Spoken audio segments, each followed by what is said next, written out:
Kenya coalition principals will on Saturday morning join President Uhuru Kenyatta and ODM leader Raila Odinga at the Kenyatta International Convention Center to sign a new coalition agreement that will bring into effect their working relationship ahead of the August polls. NTV's senior political affairs reporter Kennedy Muriithi reveals that the new agreement will see Azimio La Umoja produce the president, while the One Kenya Alliance will produce a deputy president, while other notable positions will be shared among constituent parties, including the creation of 3 prime ministers.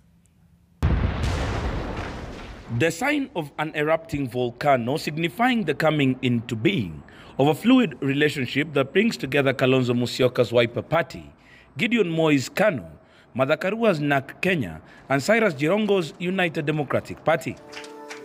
They have co-opted Ugenya MP David Ochieng's Movement for Growth and Development Party and Murang'a gubernatorial aspirant Irungu Nyakera's Farmers Party.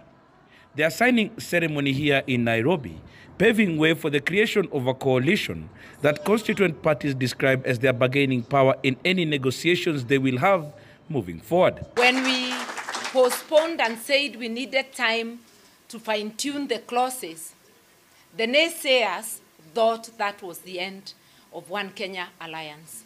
We have bounced back stronger. We were 4 parties. We are 6 today and still counting because more are on the way.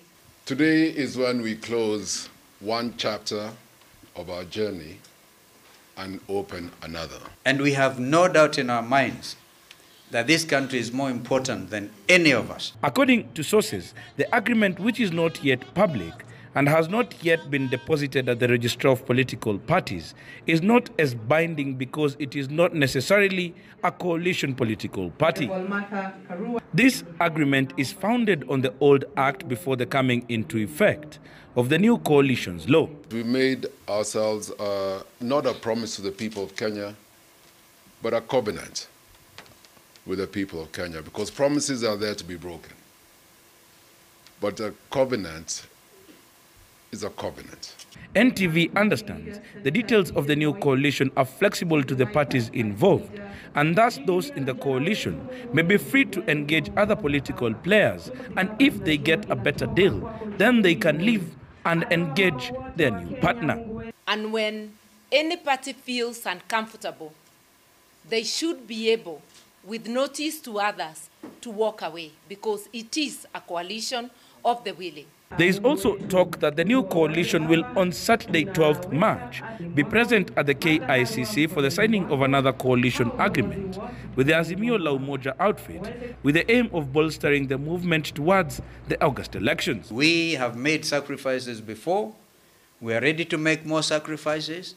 But we also expect the Kenyans will know that no individual is indispensable. It is understood that if it materializes, the new plan will have President Uhuru Kenyatta, ODM leader Raila Odinga, and Wiper's Kalonzo Musyoka as the key players in what Kalonzo has been insisting as a 3-legged stool. You can be sure the 3-legged stool, I believe the strongest leg is going to be OKA. As per the yet-to-be-signed deal, Azimio La Umoja will produce the presidential candidate, while One Kenya Alliance will produce the running mate. As per the new Azimio OKA agreement, there is to be the creation of 3 prime minister positions to cater for the growing interests.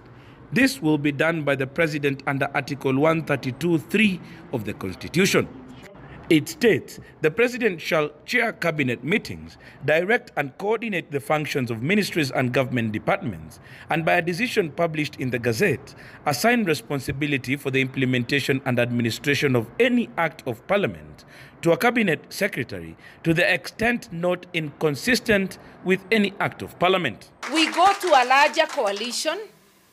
We don't want to be told this is predetermined. Yes. We want total openness, mutual respect, and equality. Yes. So that if we cede ground, we cede because we think this is the thing to do. But even as the One Kenya Alliance now moves to sign a cooperation agreement, it is only time that will tell whether the glue that binds them is strong enough to hold them for long, or each will fall independently. Kennedy Muriithi, NTV in Nairobi County.